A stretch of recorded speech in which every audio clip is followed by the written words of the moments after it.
narasumber kita, Kak Harun Sakif. Ya, apakah beliau sudah hadir? Assalamualaikum. Waalaikumsalam warahmatullahi wabarakatuh, Masya Ustaz. Allah, sudah kelihatan kameranya. Iya, sudah. Baik, teman-teman sama Allah, malam hari ini kita nanti akan berbincang-bincang, ngobrol dengan Kak Harun, eh, Kang Harun Sakif. Tema kita eh, apa namanya, trauma terhadap pendekatan terhadap lawan jenis. Nah, mungkin ada di antara teman-teman semuanya yang hari ini masih trauma berdekatan dengan lawan jenis. Ada kalanya mungkin ada yang pernah berpacaran, atau mungkin jangan-jangan ada yang masih punya pacar gitu. Ya, nanti kita akan ngobrol bareng dengan Kang Harun Sakif. Eh, kita akan berikan waktu sepenuhnya kepada Kak Harun Sakif. Apakah Kak Harun mau memaparkan materi apa langsung tanya jawab ini? Materi, cuma mungkin dalam bentuk obrolan aja, Ustaz. Oh gitu, siap siap. Iya. Jadi mangga Kang Harun, kalau mau dimulai silakan. Ya, Bismillahirrahmanirrahim. Terima kasih Ustaz Luki, guru saya, Masya Allah, selalu memberikan ruang untuk saya bertumbuh. Sekali lagi terima kasih banyak. Dan tentunya saya ucapkan sekali lagi Assalamualaikum warahmatullahi wabarakatuh. Assalamualaikum. Untuk teman-teman dimanapun berada, ya, apa kabarnya malam hari ini? Semoga sehat ya, semoga tetap berada di dalam lindungan Allah Subhanahu Wa Taala. Dan alhamdulillah senang sekali bisa kembali hadir, ya, karena ini kan lanjutan dari bulan Ramadan kemarin ya. Iya, Mungkin betul. teman-teman juga sudah ada yang ikut waktu Ramadan kemarin, atau mungkin juga ada teman-teman yang baru hadir, ya, baru ikut. Tentunya semoga teman-teman semuanya selalu sehat, ya. Amin, amin. Nggak ada kata yang paling indah kecuali sehat ya pada hari ini, karena memang banyak sekali kejadian-kejadian pada hari ini kayak COVID ya masih makin banyak, makin meluas ya, sehingga memang kesehatan adalah hal yang sangat-sangat penting dan sangat-sangat kita syukuri pada hari ini di tengah saudara-saudara kita mungkin yang positif, tapi Allah masih menjaga kita. Alhamdulillah. Sebelumnya juga kita bersyukur pada Allah, ya, karena Allah mempertemukan kita di kesempatan malam hari ini, walau mungkin hanya lewat telekonferensi, ya, atau hanya lewat Zoom, tapi mudah-mudahan tidak mengurangi kebersamaan kita ya teman-teman sekalian. Ya, tidak mengurangi ukhuwah Islamiyah kita, tidak mengurangi kedekatan kita, meskipun mungkin kita saling berjauhan, beda kabupaten ya. Karena saya di Jakarta Utara, mungkin ada teman-teman yang dari Bogor, Depok, dari seluruh Indonesia mungkin. Ya.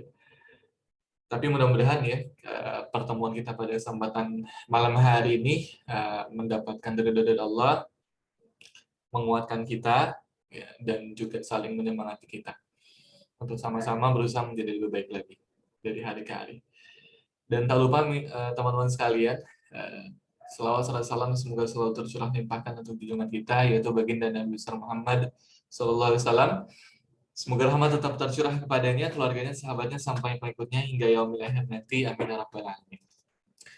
Nah, alhamdulillah teman-teman sekalian, Ustadz saya yaitu Ustadz Luki memberikan saya tema, yaitu trauma pendekatan kepada lawan jenis. Ini adalah tema yang sangat menarik sekali untuk sama-sama kita bincangkan ya. Kenapa bincangkan? Karena memang kita nggak mau kesannya pembahasan ini terlalu berat ya, tapi ini adalah pembahasan yang cukup ringan, ya, cukup ringan, dan ini adalah mungkin ya ada teman-teman yang pernah mengalami hal yang semacam ini, ya, pernah mengalami trauma akibat berdekatan dengan lawan jenis. Ya, di sini mungkin ada yang pernah ya, ada yang pernah istilahnya itu kayak ke ghosting gitu. Iya. Dari ke ghosting kan sekarang lagi banyak ya, lagi viral, lagi digandrungi lah ya. Kemarin kalau misalkan boleh cerita, kemarin saya sempat bikin status ya, status Instagram waktu itu. Dan banyak sekali ternyata korban-korban ghosting, ya, korban-korban yang istilahnya itu eh, tiba-tiba tiba-tiba hilang ya, ketika lagi dekat, ketika lagi mencoba untuk berkomunikasi, tapi akhirnya tiba-tiba menghilang. Ya. Ada nggak sih teman-teman yang mengalami hal itu? Ya, pasti ada ya. Ya, mungkin teman-teman malu untuk mengatakannya, tapi pasti ada. Ya. Dan selama beberapa menit ke depan kita akan berbincang masalah ini, teman-teman sekalian. Jadi kita agar materinya lebih dapat, agar pembicaraan kita lebih menarik, lebih asik, maka nanti saya ingin teman-teman kita sama-sama lebih banyak bertanya jawab ya, sama-sama bertanya jawab, sama-sama saling berdiskusi ya, agar pertemuan kita di kesempatan malam hari ini lebih hidup. Ya, sebelumnya teman-teman sekalian, di sini ada yang dari Bogor? Ada yang dari Bogor nggak? Dari Bogor saya. Oh, Ustadz dari Bogor. Enggak, Ustadz, bukan Ustadz, yang lain, Ustadz. Mungkin ada teman-teman dari Bogor. Ada? Silakan Raisen yang dari Bogor. Oh, itu Oh, ada. Resen, ada ya. Ada Friska. Ada Friska. Ah, Oke, ada siapa berarti lagi yang dari Bogor? ya Kenapa dengan ada Bogor, Kang Harun? lagi ya. Apakah Kang Harun pernah ke ghosting sama orang Bogor? Enggak usah, saya lebih pengen ya. Iya sih ya Allah. Jadi Ah, saya suka Bogor sebenarnya. oh, ya. Saya Kapan suka ditunggu Bogor. pindahnya ke Bogor, Antum? Ya, insya Allah saat mohon doanya semoga cepat tersampai impiannya ya. Iya, jadi ya kalau mungkin berarti kalau nggak ada berapa tadi, ada 3 ya, berarti selebihnya selain Bogor, ya. Selain Bogor, ini seperti itu. Dan dimanapun teman-teman berada, ya mau di selain Bogor, ya pasti kota tersebut menyimpan banyak uh, kenangan lah ya. Hmm. Baik, tadi cuma intermezzo aja teman-teman sekalian. Nah, baik teman-teman sekalian, sebelumnya mungkin ada yang belum kenal. Perkenalkan, saya Harun Sakif. Teman-teman bisa mungkin untuk mengenal lebih dalam, ya. Bukan lebih dalam ya, lebih rinci gitu. Mungkin teman-teman sekalian bisa cek di Instagram, ya, Harun Sakif. Di sana nanti teman-teman bisa melihat Apa ya tulisan-tulisan nggak bisa? saya, ya, dan ya di sana teman-teman bisa melihat karya-karya saya. Kebetulan pada hari ini masih diamanahi sebagai seorang penyiar di Radio Johar Islamic Center, dan juga kebetulan juga ya ada komunitas namanya Bener Bareng yang kita bikin bareng sama teman-teman di Jakarta.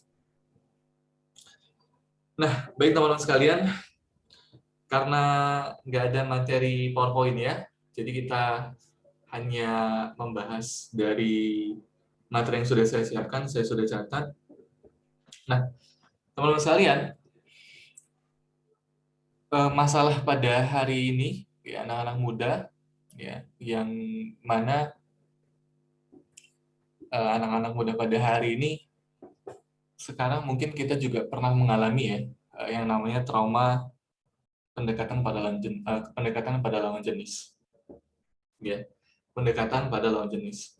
Karena memang teman-teman sekalian, ada yang sehingga muncullah ya, antara laki-laki dan perempuan, ya, laki-laki dan perempuan, di mana ya, terciptalah sebuah hubungan yang disebut sebagai friendzone, ya. friendzone. Teman-teman sekalian mungkin pernah mengalami ya apa yang disebut sebagai friendzone, zona pertemanan, di mana antara laki-laki dan perempuan ya, yang sudah saling berdekatan, yang sudah saling berkenalan, tapi ternyata tidak ada sama sekali perasaan, tidak ada sama sekali hal-hal yang berkaitan dengan keseriusan, ya. Sehingga ya sudah, ya hubungannya hanya sebatas teman. Tapi lebih dari itu ternyata teman-teman sekalian, ada pesan-pesan yang selalu dikirim oleh entah laki-laki atau perempuan yang selalu memulai pembicaraan, ya. Dan mungkin pernah nggak sih teman-teman sekalian mendapatkan pesan dari cowok ya, untuk yang perempuan ya, untuk yang muslimah, yang tiba-tiba message tentang tiba-tiba sok peduli gitu ya, tiba-tiba sok care, jangan lupa makan ya, atau jangan lupa sholat ya, gitu. Atau jangan lupa puasa ya, atau jangan lupa tahajud ya, tapi sendirinya tidak pernah melakukan hal itu. Ya. Pasti teman-teman pernah ya, terutama yang perempuan. Kenapa saya bilang pasti pernah? Karena memang banyak laki-laki yang melakukan hal itu. Ya, tidak sedikit laki-laki yang melakukan hal itu. Sehingga ketika kita membuka perasaan ya, ketika perempuan membuka perasaan, ketika ternyata perempuan luluh dengan perkataan laki-laki tersebut ya, dengan pesan-pesan yang selalu dilontarkan setiap hari, bahkan setiap menjelang pagi ya, menjelang siang, menjelang malam, ya, selamat pagi gitu ya, atau selamat siang atau selamat malam ya, selalu dikirimkan setiap hari, maka pasti akan menimbulkan perasaan-perasaan yang membuat kita campur aduk ya, campur aduk. Sebenarnya nih laki-laki ngapain sih tujuannya gitu ya? Ngapain sih selalu ngirim pesan setiap hari?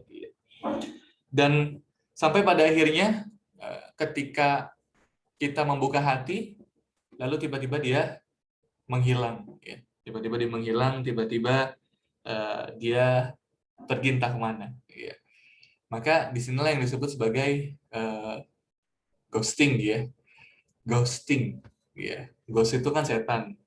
Ting itu pemikiran ya. Jadi pemikiran setan ya. Pemikiran setan yang tiap hari ya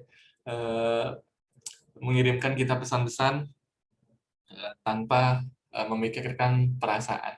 Ya. Dan ini tanpa disadari teman-teman sekalian, ternyata banyak yang mengalaminya. Ya. Dan inilah yang disebut sebagai, yang bisa kita sebut sebagai trauma pendekatan kepada lawan jenis. Ya. Jadi dari sana kita takut untuk membuka hati untuk yang baru ya, untuk yang benar-benar serius ya, untuk yang benar-benar serius dan untuk yang benar-benar serius, untuk yang benar-benar kita ingin jadikan sebagai entah itu suami, entah itu istri. Karena itu tadi, karena kita sudah kapokah membuka hati, kapokah membuka lembaran baru ya. Maksudnya takut mengenal di sini, takut mengenal lawan jenis. Sehingga akhirnya apa? Akhirnya ya sudah, kita jadi menutup pintu dari jodoh-jodoh yang akan datang ya. Dari jodoh-jodoh yang akan membuat kita seharusnya mengerti tentang seperti apa cinta itu ya, bagaimana perasaan yang seharusnya diridhoi Allah Subhanahu wa taala. Jadi kita tidak mengerti ya.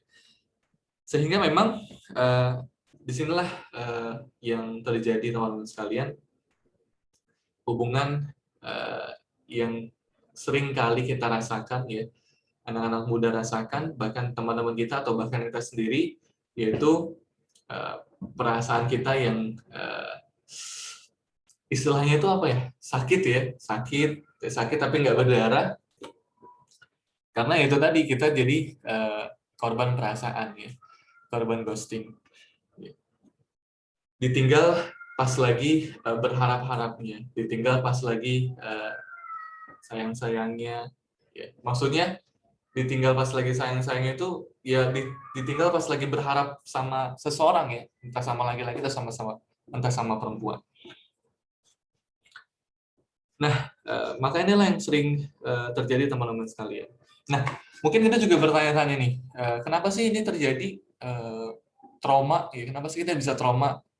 Kenapa sih banyak sekali korban ghosting ya, korban perasaan? Karena ternyata teman-teman sekalian, kita juga kerap kali berteman dengan lawan jenis. Kita sering kali berteman dengan lawan jenis. Di sinilah awal mula kenapa kita bisa trauma ya, bisa trauma dengan pendekatan kepada lawan jenis. Itu apa? Yaitu kita memiliki banyak sekali teman laki-laki untuk yang perempuan, atau bahkan banyak sekali teman perempuan untuk yang laki-laki. Ya. Sehingga kita rentan terkena trauma. Ya. Kenapa sih bisa seperti ini? Karena memang teman-teman sekalian, laki-laki itu memang sifatnya seringkali menggoda perempuan. Ya. Jadi laki-laki itu sifatnya, ya, nalurinya itu pasti seringkali menggoda perempuan. Dan perempuan ya, itu seringkali mudah luluh akibat perkataan laki-laki. Ya. Dan di dalam buku Perempuan Teduh saya menuliskan bahwa memang perempuan itu sangat mudah sekali ya dibujuk, dirayu, ya, diberikan kata-kata romantis sudah luluh, diberikan kata-kata janji manis sudah melepaskan keyakinannya, melepaskan kepercayaan dirinya, ya, sehingga laki-laki ya, mudah masuk ke dalam perasaannya. Sehingga disinilah yang menyebabkan banyak sekali perempuan-perempuan yang mendapati ya, atau mengalami patah hati ya, atau ghosting, teman-teman sekalian. Ya.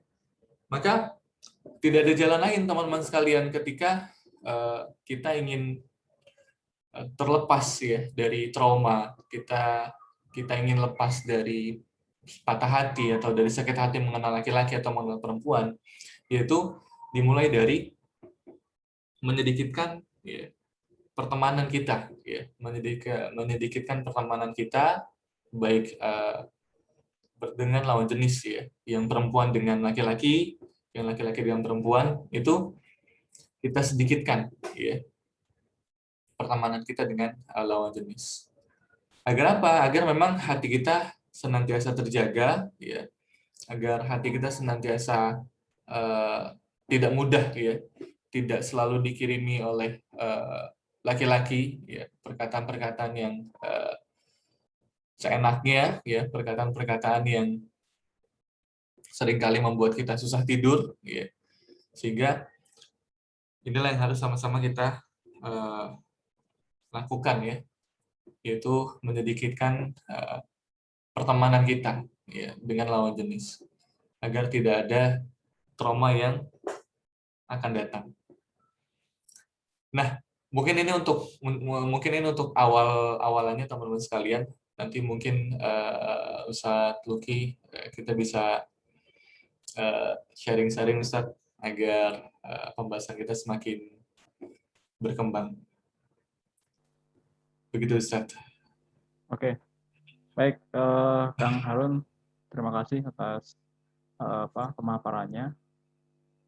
Teman-teman semuanya, apakah sudah ada pertanyaan yang mau diajukan? Kalau mau ada pertanyaan yang diajukan, silakan. Kalau mau langsung nanya, boleh nyalakan kamera, kemudian nyalakan mic-nya, atau raise hand dulu. Gitu.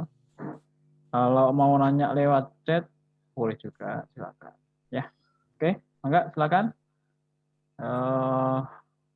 Apa pertanyaan terkait dengan tema kita tentunya ya. Tema kita malam hari ini adalah trauma pendekatan dengan lawan jenis. Kira-kira apa ya yang membuat trauma, ya, kenapa kok trauma, ya, dan kemudian yang penting juga adalah solusinya, ya, supaya kemudian tidak trauma. Oke, ada yang mau tanya-nanya? Silakan. Present, mangga silakan dinyalakan kameranya ya. Bagi yang belum menyalakan kameranya, yang tidak ada kendala eh, sinyal dan seterusnya, silakan dinyalakan kameranya. Karena kehadiran, ya, bukti kehadiran teman-teman itu adalah menyalakan kamera. Juga sebagai sebuah bentuk adab, adab sebuah kehadiran di sebuah majelis, maka tentu menyalakan kamera. Oke, sudah ada pertanyaan Kang Harun di kolom chat dari Sefira Rahma. Assalamualaikum Kang Harun. Afwan mau bertanya. Waalaikumsalam warahmatullahi wabarakatuh. Bagaimana agar menghilangkan rasa trauma pada lawan jenis karena sudah pernah dikecewakan dan juga tetap menjaga batasan kepada lawan jenis? Begitu pertanyaannya. Mangga, silakan. Ya, waalaikumsalam warahmatullahi wabarakatuh. Sebelumnya, terima kasih Sefira Rahma. Dan sebelumnya, ini adalah pembahasan yang menarik ya teman-teman sekalian, dan pertanyaan menarik dari Sefira. Bagaimana agar menghilangkan rasa trauma pada lawan jenis karena sudah pernah dikecewakan dan juga tetap menjaga batasan pada lawan jenis. Nah, terima kasih sudah bertanya. Jadi teman-teman sekalian, yang namanya perasaan antara laki-laki dan perempuan adalah itu adalah sebuah fitrah. Laki-laki dan perempuan itu memang sudah nalurinya, ya, sudah nalurinya, ya, punya perasaan suka ya kepada lawan jenis, punya perasaan cinta kepada lawan jenis. Itu adalah hal yang wajar, ya, hal yang wajar. Tetapi memang terkadang karena kita terlalu membuka hati kepada seseorang, ya, kepada laki-laki misalnya, kan di sini saya kira perempuan ya.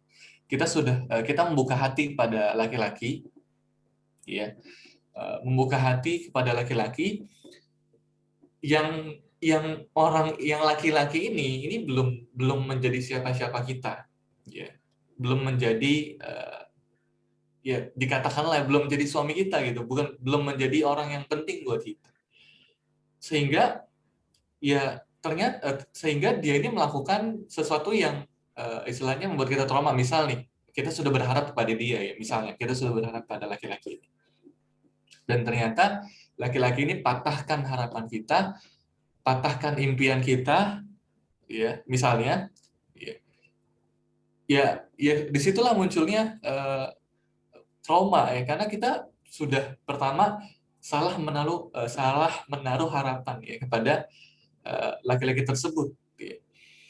Jadi disinilah munculnya kecewa, ya, muncullah kekecewaan kita pada laki-laki, ya. Bahkan mohon maaf, ya, karena kekecewaan kita pada laki-laki, tak sedikit perempuan-perempuan yang pada hari ini itu mencintai lawan jenis, ya. Itu ada kasusnya teman-teman sekalian, ya. Mungkin ini trauma yang sama lawan jenis, sama sejenis maksudnya. oh iya, bukan, sorry, maaf, sesama jenis, ya. Trauma kepada lawan jenis, jadi mereka mencintai sesama jenis gitu. Kenapa? Karena memang sudah pada taraf dikecewakan yang sudah teramat parah lah, ya, istilahnya. Jadi trauma ini bisa menimbulkan hal-hal yang dibenci, ya, oleh Allah Subhanahu Wa Taala, dan merusak masa depan kita sendiri, ya. Dan itu disebabkan oleh kita yang istilahnya itu akibat mungkin yang ketidakketahuan kita, ya, yaitu berdekatan dengan laki-laki, ya, menjalin komunikasi. Jadi teman-teman sekalian, setan itu pintar, teman-teman sekalian. Setan itu pintar sekali awalnya ya cuma komunikasi, awalnya cuma chat-chatan, awalnya cuma saling mengingatkan kebaikan, ya, saling ngajak untuk ikut kajian, ya.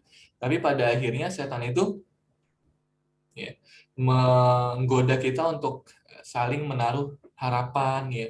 Tiba-tiba setan itu mengirimkan atau menanam benih-benih cinta yang tanpa disadari, ya, ternyata kita sudah memulai dalam hubungan yang tidak diridhoi.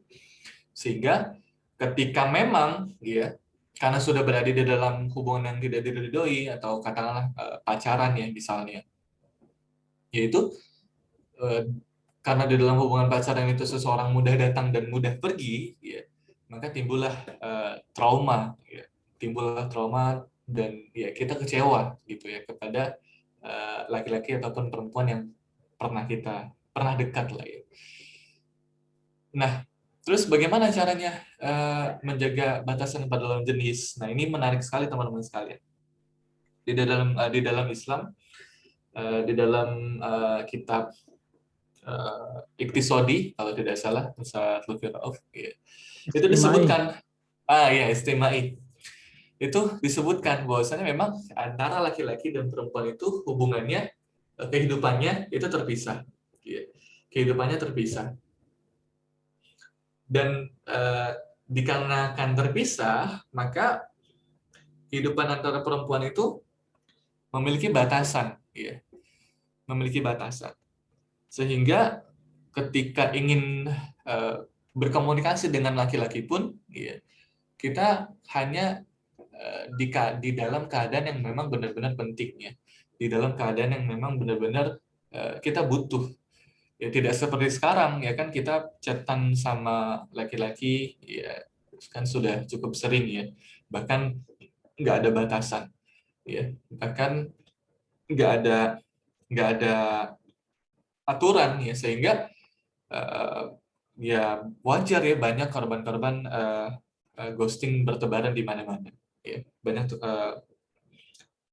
korban ghosting bertebaran di mana-mana, dan terciptalah friendzone, ya, terciptalah friendzone, zona pertemanan, ya. Lalu ada juga teman yang beberapa waktu lalu mengirimkan pesan tentang laki-laki antara perempuan sahabatan, bisa nggak sih? Ya, maka saya akan jelas katakan di sini bahwasannya laki-laki itu nggak akan pernah bisa sahabatan dengan perempuan, ya. Karena memang itu tadi, ya, kehidupan antara laki-laki dan perempuan itu terpisah, teman-teman sekalian. Jadi cara untuk menjaga diri, ya, dan membuat batasan pada lawan jenis adalah dengan mengingat bahwasannya kehidupan antara laki-laki dan perempuan itu terpisah, ya. Dan kita nggak mungkin bisa hidup berdampingan dengan laki-laki atau perempuan kalau misalkan kita tidak menjadi suami istri gitu, ya. Ya. Dan lalu gimana kalau misalkan kehidupan terpisah? Boring dong, Kak, laki-laki dan perempuan, ya, nggak saling ketemu, ya. Nggak seperti itu. Jadi memang ada kehidupan yang laki-laki dan perempuan itu boleh bertemu, ya, boleh bercampur, ya, istilahnya itu seperti dalam keadaan darurat khusus, ya, seperti suster, ya, seperti dokter atau polisi, atau dalam keadaan kondisi muamalah, di situ perempuan atau laki-laki boleh saling bertemu, ya, untuk melakukan muamalah, ya. Dan menjaga batasan lawan jenis itu tadi, teman-teman sekalian, atau sefirah, yaitu dengan mengingat bahwasannya kehidupan kita antara perempuan dan laki-laki itu terpisah, dan seharusnya memang kita membuat atau menyedikitkan kontak kita yang mungkin kebanyakan laki-laki itu sudah mulai harus dikurangi, ya, atau untuk yang laki-laki kontaknya kebanyakan perempuan mungkin juga harus mulai dikurangi, karena memang tanpa disadari kan kita suka iseng, ya, kadang, ya, kalau lagi sepi, kalau lagi bad mood, ya, kita coba untuk ngechat laki-laki, ya, atau lawan jenis kita, ya, mau curhat dong gitu ya, atau mau cerita dong, eh, lu mau nggak dengerin cerita gue? Kan awalnya dari situ ya, dari kegabutan kita, dari kan nggak ngapa-ngapain kita di rumah, atau lebih ke nggak ada tugas kita, itu kan sering ya. Dan bahkan juga ada laki-laki pun juga sering ya mengirim hal-hal yang ya pesan-pesan baik lah ya, yang berujung pada modus, sehingga memang baiknya saya kira menyedikitkan kontak laki-laki agar tidak eh, mengirimkan banyak pesan ya ke kontak kita. Dan bahkan nih teman-teman sekalian, meskipun bahkan orang yang nggak kenal kita pun ya, kasusnya perempuan ya, dan bahkan orang yang nggak kita kenal pun kadang juga suka DM kan. Assalamualaikum Mufti gitu ya. Assalamualaikum ibu untuk anak-anakku di masa depan, kan itu juga ada ya. Sering-sering banget ya perempuan-perempuan dapat DM atau pesan yang seperti itu. Sehingga memang ya perempuan harus menyedikitkan kontak laki-laki, bahkan memblokir laki-laki yang suka modus ya, suka mengirimkan pesan kepada perempuan. Ya. Mungkin itu untuk Safira. Terima kasih Safira sudah bertanya. Mungkin Ustadz Luki mau nambahin. Ya, cukup tadi jawaban dari Kang Harun. Berikutnya pertanyaan masih banyak ada di kolom chat. Kalau mau ada yang bertanya langsung boleh ya. Jadi teman-teman sekalian kita ngobrol ya, maksudnya di bawah asik aja teman-teman sekalian. Nggak usah terlalu tegang, karena saya juga sudah tegang. Ya, sudah grogi. sudah ada pertanyaan lagi di kolom chat. Iya, silakan. Dari Novia. Assalamualaikum.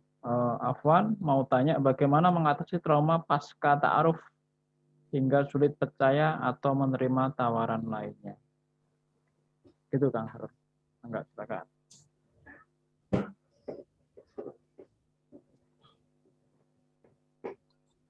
Kang Harun, menyimak? Ya, siap. Dari Novia. Ya.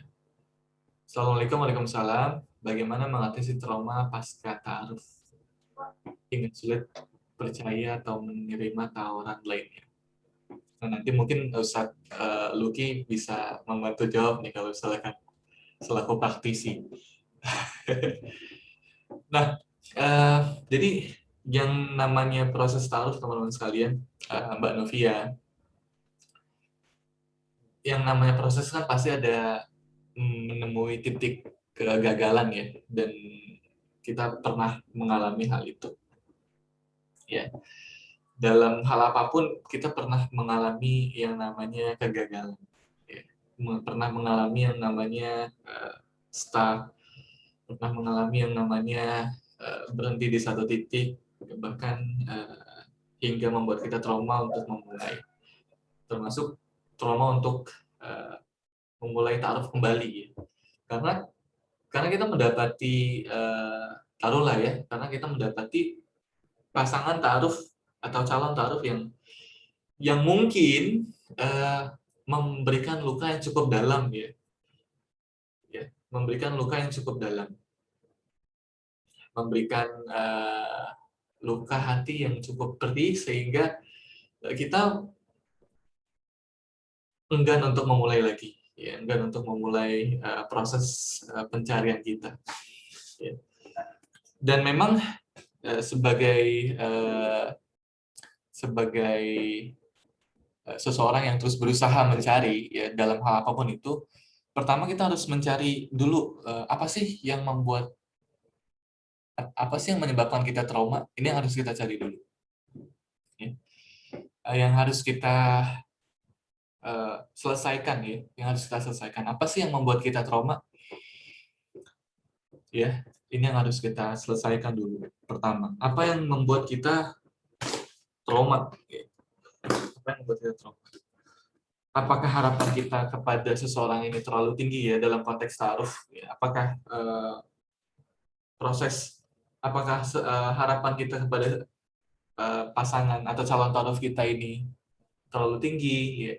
Ataukah harapan kita terlalu berlebih, ataukah keinginan kita yang terlalu menggebu-gebu gitu ya, sehingga ketika ini sudah kita ketemui, ya, maka dengan menerima itu, ya, dengan menerima kegagalan dalam ta'aruf, ya, maka insya Allah akan mudah bagi kita untuk menerima proses ta'aruf selanjutnya. Jadi sebenarnya kita harus cari dulu ke dalam diri kita, ya, ke dalam apa sih yang menyebabkan kita trauma, ya. Apakah harapan kita, ataukah cara kita mungkin, atau komunikasi mungkin kita yang terlalu intens, ya. Karena kan di dalam proses ta'aruf ada beberapa hal-hal yang perlu kita batasi ya, sehingga memang ketika mungkin batas-batas itu sudah terlalu dalam ya kita lewati, sehingga menimbulkan sakit hati ya, atau menimbulkan trauma. Dan bagaimana mengatasi trauma ya pasca ta'aruf, dan bagaimana caranya kita mau menerima tawaran lainnya, ya, yaitu dengan meyakini bahwasannya ya setiap hal itu memang nggak setiap hal berjodoh dengan kita, ya. Nggak setiap hal berjodoh dengan kita, nggak setiap hal harus berjodoh dengan kita. Terkadang yang ta'aruf pun, ya, yang sudah pernikahannya sudah dekat ya, juga itu pernah gagal ya, ada yang gagal. Dan sehingga memang kita harus sepenuhnya percaya bahwasannya ketika ternyata ada yang gagal ya, ta'aruf kita gagal, maka yakinlah bahwasannya Allah menyediakan jodoh yang lebih baik lagi untuk kita di depan.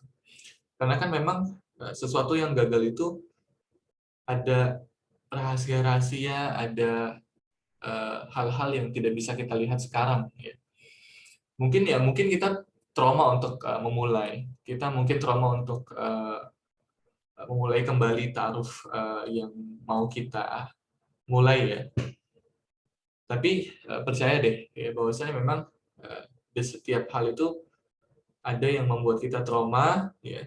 Tapi dari trauma itu ketika kita menerima ya, ketika kita berdamai dengan kegagalan ta'aruf kita ya, dan percaya bahwasanya Allah memberikan jodoh yang terbaik ya, sudah menyiapkan yang terbaik di depan ya, di masa yang akan datang, maka insya Allah ya, kita akan terlepas dari trauma ya, dan mau menerima atau membuka tawaran selanjutnya. Mungkin seperti itu, Nova.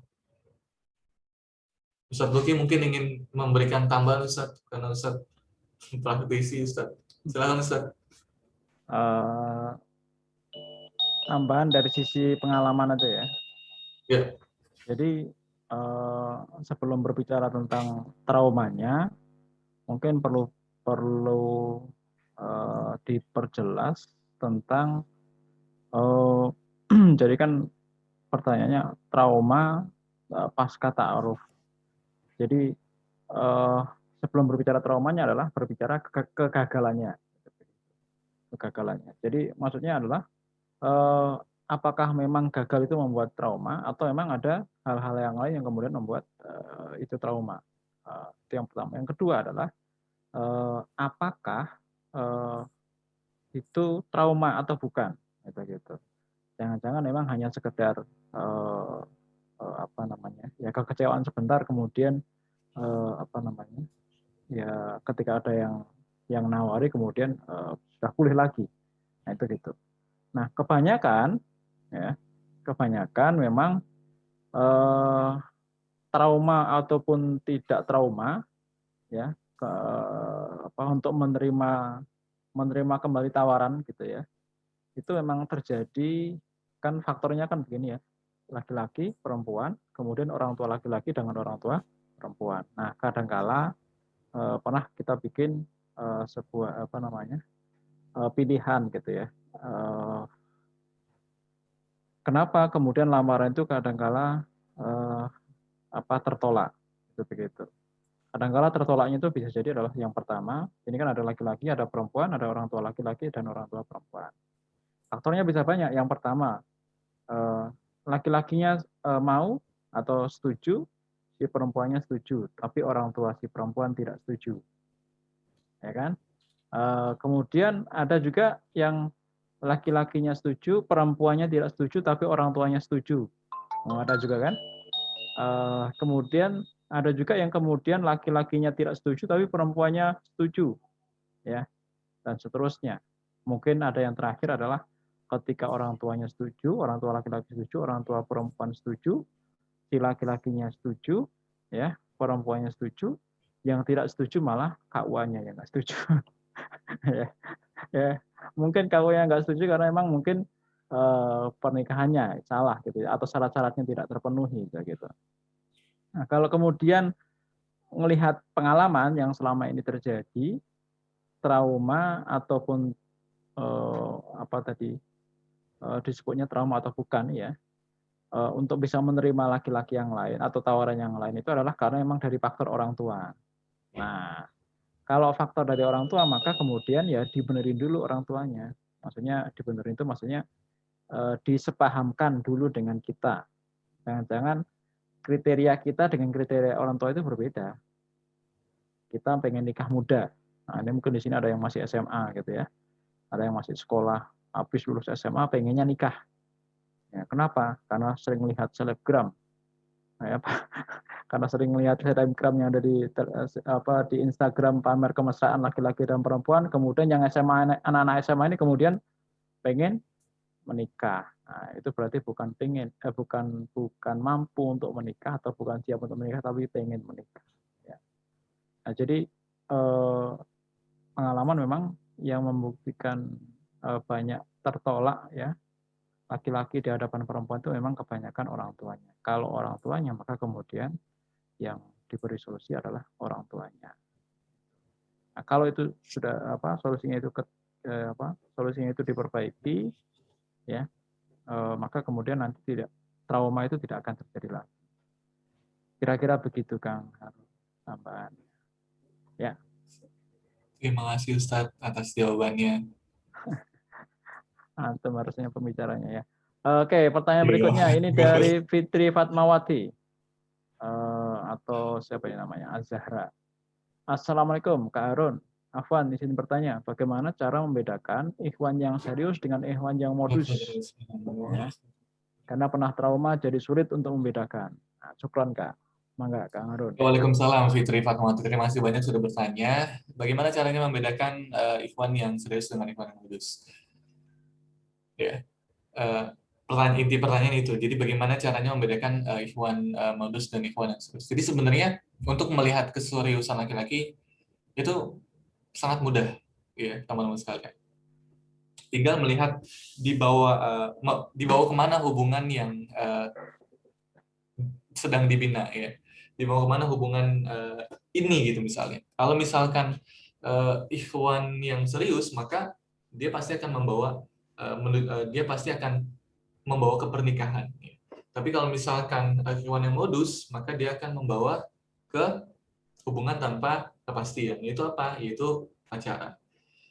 Karena memang ini perbedaan yang sangat mendasar ya teman-teman sekalian. Jadi kalau misalkan ada laki-laki yang mendekati kita, ya, mendekati perempuan, tapi melalui jalur pacaran misalnya ya, maka ya bisa dikatakan ini adalah laki-laki yang modus, laki-laki yang hanya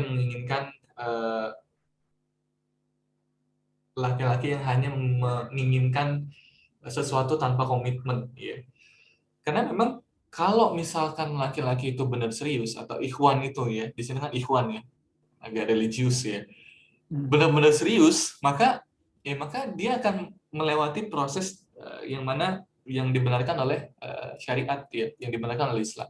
Itu lewat apa? Yaitu lewat ta'aruf ya. Lewat ta'aruf, tidak melewat pacaran ya, tidak lewat hubungan tanpa kepastian. Dan ikhwan yang modus itu juga selalu bisa dilihat dengan apakah dia selalu mengirimkan pesan kepada kita setiap hari ya, mengirimkan pesan-pesan so bijaknya atau pesan-pesan so pengingatnya ya. Karena ada loh teman-teman sekalian ya laki-laki yang berlabel ikhwan ya, kita sebut ikhwan bakwan ya. Jadi saya dulu tuh pernah pernah punya istilahnya apa ya, kata kata selengan ya, kira-kira kata plesetan lah ya, namanya tuh ikhwan bakwan. Ya, ikhwan bakwan, ikhwan yang suka modusin perempuan. Itu ya dengan kata-kata nasihat-nasihatnya, tapi ternyata ikhwan ini atau laki-laki ini mengajak kepada hubungan yang tidak serius, ya, mengajak hubungan pada pacaran. Ya, jadi kalau misalkan kita ingin melihat di laki-laki itu serius atau modus, maka kita lihat di mana kesungguhan laki-laki tersebut. Kalau misalkan dia benar-benar mencintai, maka pasti dia akan menjaga, ya, pasti dia akan menjaga dan tidak akan memulai sesuatu hubungan yang tidak diridhoi. Dia nggak akan ngajak kamu, dia akan nggak ngajak kamu untuk memulai hubungan yang tidak diridhoi. Ya. Dia nggak akan ngajak kamu untuk bermaksiat, ya, melalui hubungan tanpa kepastian. Dia nggak akan ngajak kamu untuk berduaan, ya. Dia nggak akan ngirimin kamu setiap hari pesan-pesan nasihat-nasihat yang bahkan dirinya aja masih butuh nasihat, ya kan? Dia nggak bakal ngirim itu karena dia sendiri juga masih butuh nasihat, ya. Dia nggak bakal ngebimbing kamu ya sebelum kamu memang benar-benar sudah menjadi istrinya, ya. Jadi eh, sebenarnya setiap perempuan sudah tahu hal ini, tapi eh, kita mungkin masih ragu-ragu untuk menilai ya, ini modus nih, ini laki-laki modus ya. Ini laki-laki yang cuma ngomong doang ya, modal dusta ya. Karena ya itu tadi ya, karena laki-laki itu memang fitrahnya merayu, menggoda, dan perempuan Allah lebihkan hatinya untuk mudah luluh, maka ya jadilah ya banyak perempuan-perempuan yang istilahnya terlemahkan ya, terlemahkan, kemakan janji, kemakan modus. Nah, maka untuk perempuan-perempuan ya, untuk membedakan laki-laki yang modus atau ikhwan yang serius itu adalah dengan melihat kesungguhan dia, melihat keseriusan dia. Apakah dia memulai hubungan itu dengan cara yang diridhoi, ataukah memulai hubungan dengan sesuatu yang dibenci oleh Allah, itu pacaran. Ya. Jadi tinggal kita lihat nih kemana nih laki-laki ini mengajak kita, ya. Apakah dia ngajak kita untuk pacaran, apakah dia ngajak kita untuk ke arah yang lebih serius, yaitu pernikahan. Ya, mungkin itu, Ustadz. Cukup ya. Iya. Tadi siapa yang tanya tadi? Dari Fitri ya. Kita lanjutkan pertanyaan di kolom chat, masih ada. Dari Egi Meravinda, atau laki-laki atau perempuan. Assalamualaikum Kang, mau bertanya bagaimana cara membuka hati setelah dikecewakan menjalin hubungan selama 7 tahun. Oh, berarti perempuan. Oke.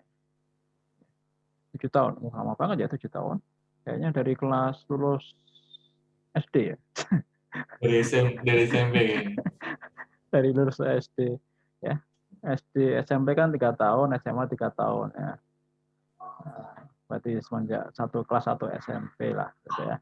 7 tahun dijanjikan pernikahan tetapi pada akhirnya dia menghilang. Wah, ghosting. Dan tiba-tiba dia menikah. Aduh, sakit banget. Menikahi wanita lain. Sekarang Ada rasa takut ketika didekati lawan jenis. Mohon penjelasannya. Terima kasih. Itu Kang Harun. Ya, terima kasih Mbak Egi ya. Mbak Egi. Ya, terima kasih Mbak Egi sudah bertanya. Wah, ini cukup prihatin ya. Maksudnya saya merasakan apa yang dialami oleh Mbak Egi. Ya, maksudnya sudah lama ya, sudah lama berharap gitu ya, apalagi menjalin hubungan 7 tahun, bahkan dijanjikan pernikahan, tetapi akhirnya dia menghilang, tiba-tiba ternyata dia menikah dengan perempuan lain, ya, itu pasti ya, nggak usah disebutkan sakitnya ya, pasti sangat memilukan, bahkan Mbak Egi juga sampai takut ya ketika didekati lawan jenis. Ngomong-ngomong tinggal nikah nih Ustadz, saya juga punya pengalaman Ustadz. Bukan pengalaman sih. Hal Antum yang apa temannya antum?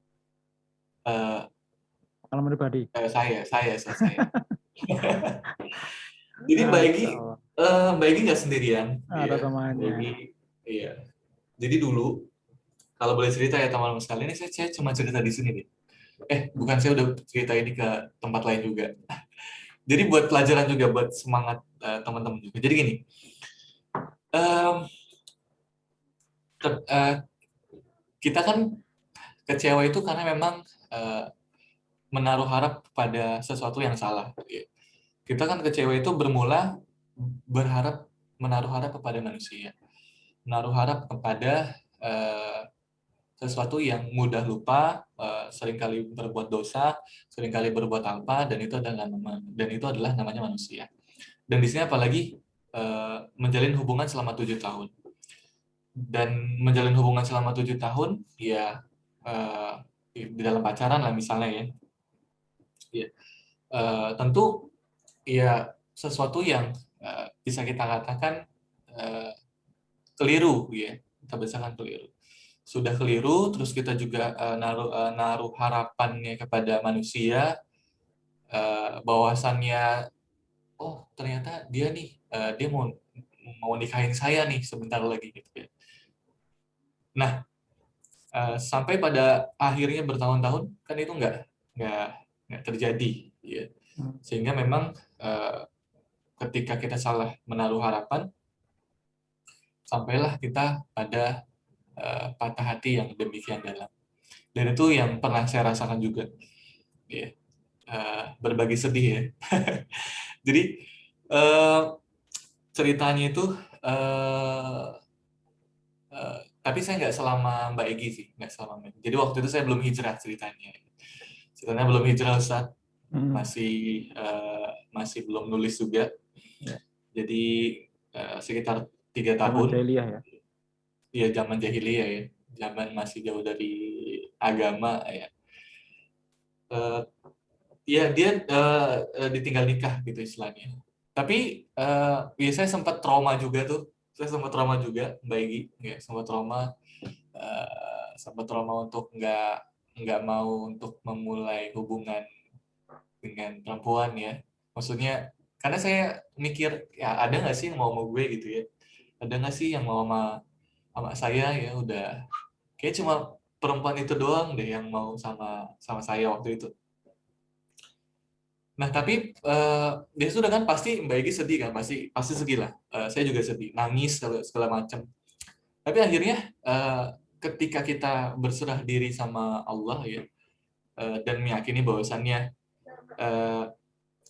ada sesuatu dan rencana yang tidak kita tahu ke depannya, ya.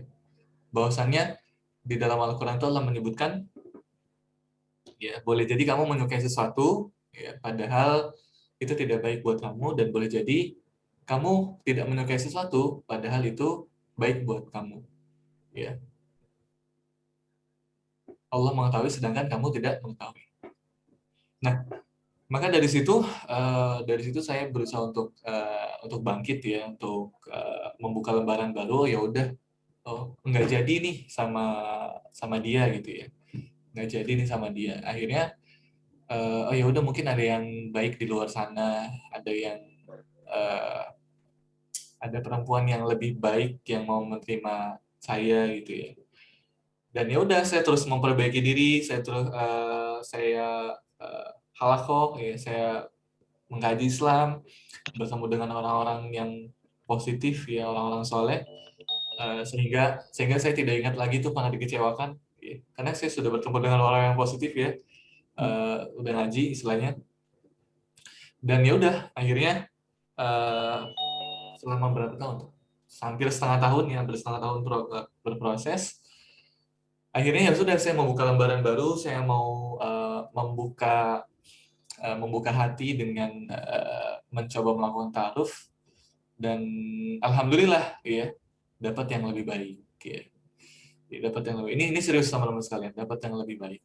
Bahkan dari segi pokoknya lebih baik lah, lebih jauh lebih baik yang saya dapat. Jadi gini, ketika Mbak Egi mungkin ditinggalkan ya oleh seseorang yang sudah menjanjikan pernikahan kepada Mbak Egi dan akhirnya gagal, maka di satu sisi mungkin kita bersedih ya, tapi di satu sisi kita harus bahagia. Kenapa? Karena ternyata Allah memberikan jawaban dari setiap doa kita, bahwasannya dia itu bukanlah yang terbaik buat kita ya, bahwasannya dia bukanlah yang terbaik buat kita. Jadi tidak perlu bersedih terlalu lama ya, tidak perlu bersedih terlalu lama, tidak perlu kecewa bertahun-tahun, bahkan takut untuk membuka hati ya. Toh Allah sudah menjawab doa kita sebenarnya, bahwasannya dia itu bukan yang terbaik.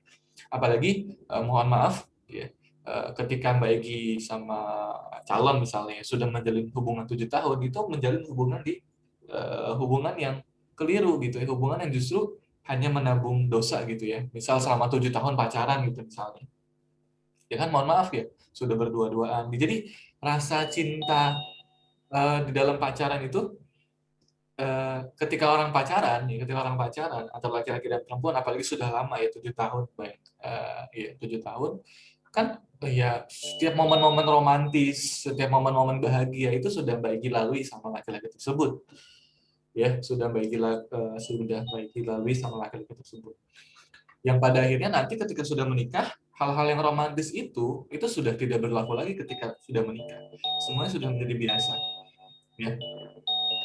Sehingga ya rasa cinta, rasa sayang yang seharusnya tumbuh setelah pernikahan itu menjadi hambar, menjadi tidak seromantis ketika pacaran.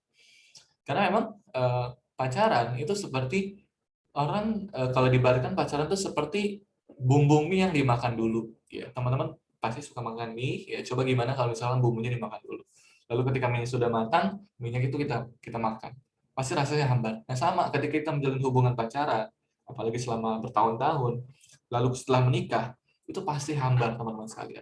Nah, maka beruntunglah Mbak Egi ya, ya diberikan jawaban oleh Allah bahwasannya ternyata dia menghilang sudah 7 tahun ya. Setelah 7 tahun menjalin hubungan, ternyata dia menikah dengan orang lain.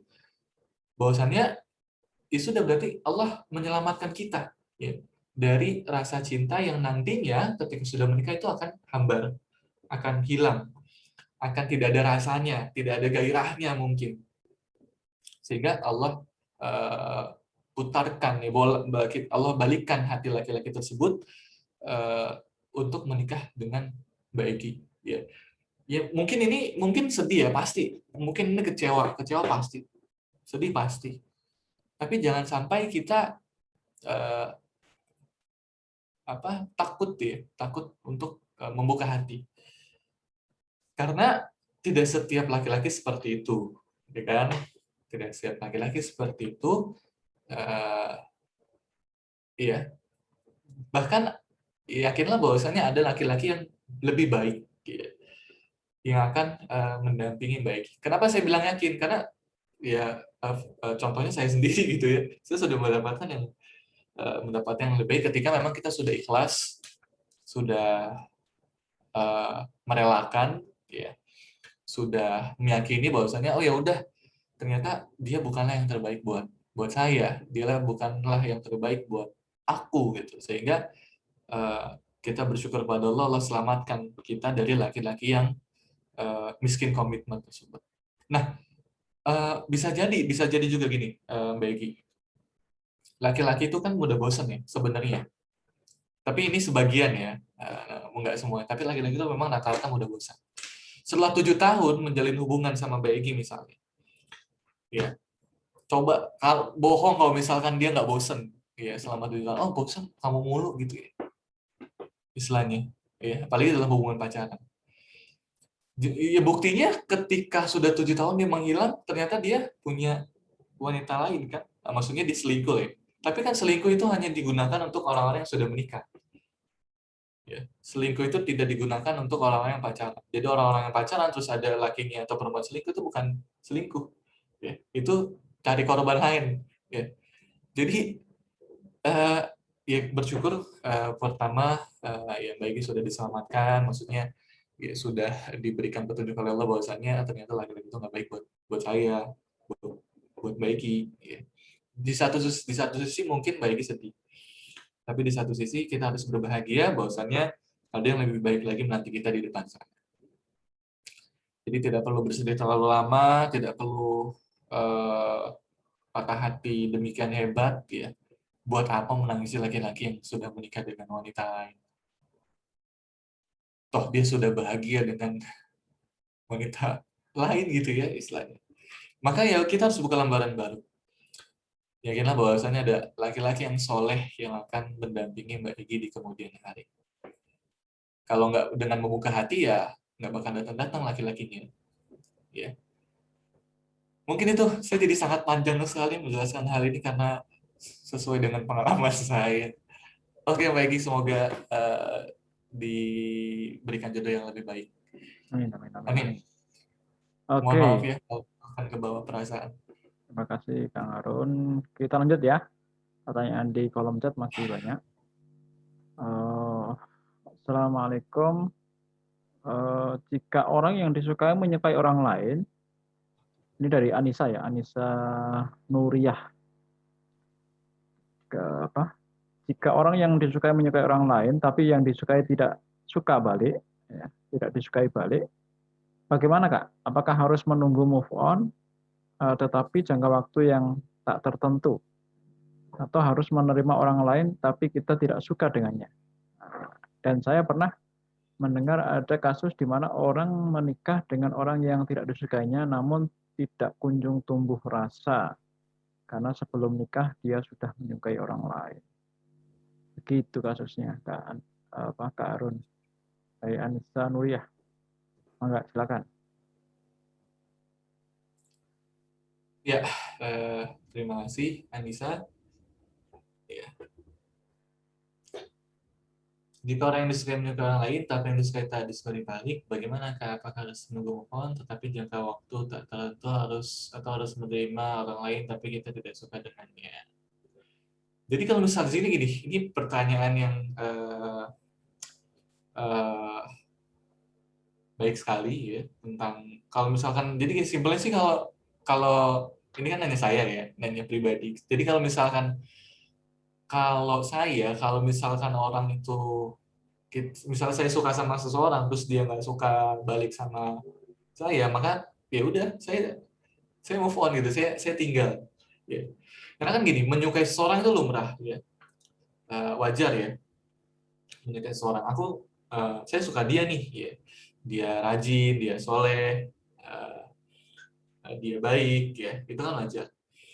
Dan kasusnya di sini kan menyukai itu boleh ya. Kalau misalkan kalau kita nggak disukai balik, ya sudah, ya kita cari yang menyukai kita gitu, supaya memang istilahnya itu ada pepatah mengatakan tidak bertepuk sebelah tangan ya kan, tidak bertepuk sebelah tangan.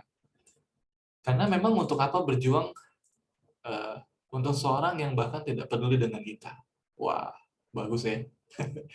Ya, jadi memang ya nggak usah nunggu move on ya, nggak usah nunggu move on, mendingan cari aja orang yang memang mempunyai perasaan yang sama dengan kita, ya, yang sama dengan kita. Dan memang lalu selanjutnya pernah dengar ada kasus di mana orang menikah dengan orang yang tak disukainya namun tak kunjung tumbuh rasa karena sebelum menikah dia sudah menyukai orang lain. Nah, ini memang beda kasus ya, beda beda beda cerita lah istilahnya. Jadi di dalam Islam ada namanya, tadi kita juga sempat bahas ya tentang proses ta'aruf. Jadi di dalam ta'aruf itu di sini adalah proses di mana memang kita berusaha untuk saling menyukai, ya, saling mengenal untuk saling menyukai. Ya. Kita tahu siapa nama lengkapnya, kita tahu apa kesukaannya, kita tahu apa yang tidak disukainya, kita tahu cita-cita terbesarnya, kita tahu visi misinya. Jadi di dalam ta'aruf itu mengenal untuk saling menyukai, ya, dan untuk saling menimbulkan rasa. Dan bahkan saya juga dapat kasus kemarin, Ustadz, jadi ada teman saya kemarin, ini baru-baru aja, seminggu yang lalu masalah menikah. Dia tuh nggak punya perasaan sama ikhwannya ini, nggak punya perasaan. Maksudnya bahkan udah ditolak berkali-kali, tapi nih sama nih dia masih berjuang nih, masih terus berjuang. Tapi memang dia sudah, maksudnya dia nggak mau sebenarnya nih sama ikhwan ini. Bukan karena dia menyukai orang lain, tapi memang akhwat ini nggak mau menikah nih sama ikhwan ini. Tapi ikhwan ini terus berjuang, terus ya udah terus nggak mau mundur-mundur, disuruh mundur tapi nggak mundur gitu. Tapi kan ini beda-beda orang ya. Kalau saya disuruh mundur, saya mundur gitu. Mendingan saya cari yang lain. Tapi ini laki-laki nggak mundur gitu kan, nggak mundur, ya udah berjuang terus. Nah akhirnya minggu kemarin nikah, ya udah akhirnya ya udah nikah. Maksudnya ini udah beberapa hari berjalan, berminggu berjalan, dan rasa cinta itu timbul seiring berjalan dengan waktu, ya, di dalam ta'aruf, ya, di dalam pernikahan. Awalnya memang mungkin tak cinta, ya. Awalnya mungkin memang tak cinta, tapi setelah menikah dan memahami bahwasannya pasangan kita adalah yang halal buat kita, ya, maka dia tidak akan mungkin berpaling, ya, ke laki-laki atau ke perempuan yang lain, ya. Karena kan memang ada kasus nih, Anissa mungkin pernah lihat atau mungkin pernah baca ada kasus perempuan menikah dengan laki-laki yang tak disukai, lalu pada akhirnya setelah menikah selingkuh, ya, selingkuh dengan laki-laki yang disukai. Kalau misalkan perempuan ini adalah perempuan yang baik, ya, perempuan yang menjaga perasaan suaminya, maka ya untuk apa dia memilih seorang laki-laki yang nggak menunjukkan keseriusannya dengan menikah gitu. Ya. Ya. Jadi jadi seperti itu ya kira-kira buat Anissa. Yang pertama, kalau misalkan menyukai orang lain dan orang lain tidak suka sama kita, kalau saya sih ya sudah, ya kalau nggak suka sama saya ya udah saya cari yang lain gitu ya. Tapi teman saya yang kemarin dia disuruh nggak disukai tapi dia maju-maju aja ya. Dan akhirnya ya memang terkadang butuh perjuangan juga sih, ya. Ya. Tapi ya itu kan dia, bukan saya, ya. Oke. Mungkin itu. Ya. Mungkin ada satu quote ya yang cukup bagus ya. Ada kaitannya dengan pertanyaan Anissa tadi, bahwa menikah dengan orang yang kita cintai itu kemungkinan, tapi mencintai orang yang kita nikahi itu adalah kewajiban. Masya Allah. Quote of the day ya. Key quote of the day. Jadi ya barangkali orang yang kita cinta itu belum tentu adalah jodoh kita. Kan jodoh itu kan di tangan Allah. Oke, berikutnya Kang Harun, masih ada 2 pertanyaan lagi. From Abu Agnisa. Assalamualaikum. Maaf baru sempat nyimak, lagi kurang fit. Semoga sehat selalu, Abu Agnisa. Mau nanya Kang, jika seorang wanita suka dengan pria, boleh tidak nembak duluan melalui si A? Nah, si A itu siapa? Siapa Si Ali Ani atau ya, si? mau jika seorang wanita suka dengan pria boleh tidak nembak duluan melalui si A. Enggak Kang Harun. Gimana sih? Jika seorang wanita suka dengan pria, boleh tidak menembak duluan melalui si A. Oh, melalui perantara gitu maksudnya ya? Maybe. Mungkin ya. Iya, iya. Ini nembak kalau misalnya pacaran sih sebenarnya nggak boleh ya, Sat ya? Ini mungkin bukan nembak, bukan pacaran, mungkin nikah. Oh, mungkin nikah ya. Oh, kalau nikah ya boleh saja, ya boleh saja ya. Ustaz Abu Wisnu. Ini saya kenal beliau nih. Oh gitu. Tetangganya antum ya? Ya. Ustaz saya juga ini jangan-jangan. Dia mau Nah, ngetes doang beliau. Ustaz boleh ya, boleh. Ya. Kalau misalkan mau nembak si A melalui perantara si B ya sangat dibolehkan ya. Maksudnya memang eh, dalam rangka mungkin menjaga hati ya. Karena kan ya. memang kalau misalkan laki-laki dan perempuan itu langsung berkomunikasi kan eh, kurang baik ya Ustaz ya. Maksudnya Ya. ya ada saja setan menggoda, merayu dan bahkan juga ada sekarang taaruf modus ya. Ngomongnya taaruf tapi nggak ada perantaranya gitu. Jadi hanya B2B aja gitu. Ya. Maksudnya aku sama kamu aja taruh gitu. Tapi ya Taruh-taruhan. nggak ada ya taruh-taruhan, nggak ada yang ngawasin, nggak ada yang hatiin, nggak ada yang ngebatasin. Jadi ya timbulnya sesuka hatinya saja gitu. Sehingga memang sangat dianjurkan kalau misalkan kita menyukai seseorang dan kita ingin menikah dengannya, ya maka kita harus melalui perantara ya, agar tidak ada fitnah, ya, tidak timbul kesalahpahaman dan juga agar prosesnya diridhoi oleh Allah. Ya. Oke. Kalau kasusnya wanita itu memang suka sama pria, suka itu maksudnya adalah mau dijadikan suaminya dan tidak melalui jalur pacaran, ya boleh-boleh aja, secara hukum boleh. Kalau di masa Rasul, setidaknya ada 3 kasus yang bisa mewakili ya. Yang pertama adalah Bunda Khadijah sendiri, yang beliau Ya. terpikat dengan kepribadian Rasulullah SAW. Nah, beliau melalui perantaranya, yaitu saudara laki-lakinya minta untuk melamar Rasulullah. Nah, kemudian ada juga yang melalui bapaknya, ya, melalui bapaknya seperti Umar mencarikan suami untuk anaknya, ya, ditawarkan kepada Rasulullah, kepada Ali, kepada Utsman, dan seterusnya. Tapi ada juga satu orang perempuan yang langsung menawarkan diri kepada Rasulullah SAW. Nah, itu ada juga kasusnya. Saya lupa nama sahabiah. Tapi Rasulullah tidak berkenan, akhirnya kemudian dinikahkan dengan sahabat yang lain. Ada yang seperti itu. Nah, itu ini pertanyaan mungkin pertanyaan terakhir ini ya. Dari Fuji Astuti. Ini bukan orang Jawa ya.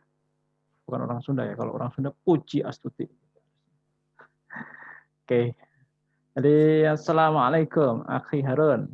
Gimana cara menjauhkan diri dari laki-laki nggak baik yang suka mendekati sampai nekat ke dalam rumah? Waduh, bahaya. Oh, apa ini? Padahal sudah dijauhi dengan tidak berkomunikasi dengan rombongan mereka, yaitu laki-laki yang nggak baik, lebih dari satu. Maksudnya menjauhi rombongan laki-laki itu tadi, karena memang tidak lebih dari satu gitu ya. Nah, karena membuat trauma dengan lawan jenis. Ya. Gitu Kang. Ya baik, terima kasih. Waalaikumsalam. Fuji Hasuti, terima kasih sudah bertanya. Jadi gimana cara menjauhkan diri dari laki-laki nggak baik? Ya bahkan sudah nekat ke dalam rumah ya, padahal udah dijauhi dengan tidak komunikasi. Ya. Jadi memang ada kondisi di mana perempuan itu harus tegas ya. Kalau misalkan laki-laki itu sudah masuk ke dalam rumah itu, mohon maaf itu jatuhnya sudah kurang ajar ya. Maksudnya sudah keterlaluan gitu Ustaz ya kalau Ya. bisa dikatakan pada taraf itu. Karena memang rumah itu bagi perempuan memang rumah yang khusus gitu. Nggak boleh dimasuki sembarangan. Apalagi kalau misalkan dia nekat masuk ke rumah tujuannya apa gitu ya. Jadi memang uh, kita harus tegas ya sebagai perempuan dan meskipun kita tidak selain komunikasi ya selain tidak berkomunikasi memang kita juga perlu memberikan peringatan kepada laki-laki tersebut gitu ya. Karena memang apa yang sudah dilakukan itu ya menurut saya pribadi sudah cukup meresahkan ya, cukup meresahkan. Dan selain tidak berkomunikasi, kita perlu juga untuk memberitahukan orang-orang kita yang dekat gitu ya dengan kita atau orang tua kita ya agar eh, apa? Agar menjaga diri kita gitu, agar lebih memprotek ya, agar lebih memprotek rumah misalnya atau memprotek siapa saja yang bermain dengan kita sehingga memang kita tidak bertemu dengan laki-laki yang seperti ini, dengan laki-laki yang nggak baik. Ini kan secara spesifik ya, secara spesifik yang Mbak Puji alami. Ya, jadi selain berkomunikasi, ya, ya Mbak Puji harus tegas ya, harus tegas dengan memberikan peringatan kepada laki-laki tersebut. Ya peringatan bisa macam-macam ya, bisa teguran, ya, teguran dari orang tua atau mungkin dari kita sendiri, ya, atau dari sahabat kita atau dari abang kita, ya. Dan kalau misalkan secara umum ya dengan tidak berkomunikasi, dengan menjauhi, dengan memblok, ya memblok akun-akunnya, memblok hal-hal yang berhubungan dengannya dan tidak melewati eh, tempat yang mungkin biasa ditempati oleh laki-laki tersebut, sehingga ya, kita akan ya sehingga dengan sendirinya dia akan menjauhi diri kita gitu ya. Karena kalau misalkan sudah seperti ini ya jatuhnya keterlaluan ya. Bahkan sampai taraf ke kurang kerjaan ya. Kurang kerjaan, kurang sopan. Ini nggak sopan ini laki-laki masuk ke dalam rumah perempuan tanpa tanpa izin. Dan saya kalau misalkan jadi orang tuanya Mbak Puji ya saya pasti wah mencak-mencak tuh. Ya. Nggak bisa apa namanya nggak bisa dibiarin. Jadi memang harus diberikan peringatan. Ya. Diberikan peringatan. Mungkin itu Mbak Puji, Ustadz Luki mungkin ada yang mau ditambahkan? Syukran Ahi. Sama-sama Sama-sama Ukti. sama Ukti. Maaf kalau ada yang kurang. Di Fuji Astuti. Fuji Hastuti. Ya. Oke, baik. Terima kasih Kang Harun sudah bersedia menjawab pertanyaan dari teman-teman semuanya. Kegalauan karena trauma dengan lawan jenis. Ya, ada yang tadi trauma karena ta'aruf, ada yang trauma karena ditinggal nikah, kemudian ada trauma dengan laki-laki yang mendekati sampai masuk rumah. Waduh, ngeri banget ini masalahnya. Jadi terima kasih Kang Harun sudah bisa sudah sharing ilmunya di malam hari ini. Terima kasih juga teman-teman semua yang sudah hadir, yang tidak menyalakan kamera maupun yang menyalakan kameranya. Iya, sebelumnya terima kasih juga buat teman-teman yang udah hadir dan mohon maaf banget kalau misalkan di awal mungkin agak sedikit kagok, ya, Ustaz. Ya. Grogi, demam panggung. Iya, tidak ada panggungnya ini padahal. Iya, nggak ada panggungnya ya benar. Ya, baik. Nggak sih merasa dekat dengan teman-teman, jadi itu hawanya gimana gitu. Iya. Oke, jadi kita sudah sampai di penghujung acara. Terima kasih sekali lagi. Mohon maaf kepada teman-teman. Insya Allah kita akan bertemu di kesempatan yang lain. Bisa dilihat jadwalnya nanti di grup kajian KHS ya. Di sana sudah ada jadwalnya. Boleh hadir di rubrik apapun. Jadi misalnya ini ya, para jomblo-jomblo, para single ini di sini mau hadir di rubrik istri hijrah misalnya gitu, nggak masalah, nggak apa-apa. Kan belum jadi istri kan harus tetap berbekal diri untuk jadi istri. Gitu teman-teman semuanya, kita cukupkan pertemuan pada malam hari ini. Terima kasih sekali lagi kepada Kang Harun, kepada teman-teman semua yang sudah hadir. Kita ketemu lagi di lain kesempatan. Ya. Dari saya, kita akhiri semua pertemuan pada malam hari ini dengan doa penutup majelis. Bismillahirrahmanirrahim. Subhanakallah wa bihamdika asyhadu an la ilaha illa anta astaghfiruka wa atubu ilaik. Wassalamualaikum warahmatullahi wabarakatuh. Waalaikumsalam warahmatullahi wabarakatuh. Waalaikumsalam warahmatullahi wabarakatuh. Waalaikumsalam warahmatullahi wabarakatuh. Tetap ya, kita tutup.